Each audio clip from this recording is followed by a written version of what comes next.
We have another prophet show up in 1 Kings 16.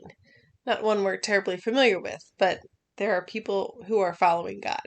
He is from Judah. His name is Jehu. He's speaking against the kings of Israel. God's words through his prophet Jehu come to pass. At the end of the chapter, we see how Joshua's curse over anyone who rebuilds Jericho comes to pass. He wasn't speaking those words technically as a prophet. He just spoke them in the moment, though as one who was being used by the Spirit of God.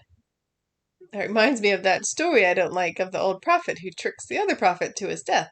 We need to be careful what comes out of our mouths if we are walking in the Spirit, acting in the name of Jesus. As ambassadors for Christ, if you have taken on that role, then you act in Jesus' name.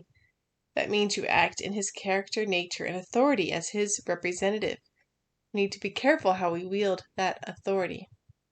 For instance, I know the Lord hears and answers my prayers, so I want to be careful what I pray. In the rest of this chapter, 1 Kings 16, we read about a string of kings in Israel who all walked in idolatry and in general sin. It leads to their death, and of course they're losing the kingdom. For Baasha, in particular, it is mentioned how the Lord raised him up to be king from the dust. But like Jeroboam, who was a servant turned king, he didn't acknowledge the great God in his lowly position. These kings reveled in their position instead of reveling in God. The chapter ends introducing Ahab and his notorious wife Jezebel. We will hear much more about them. Ahab was worse than those who came before, and his wife's name has become to define a woman who usurps power that wasn't hers to take.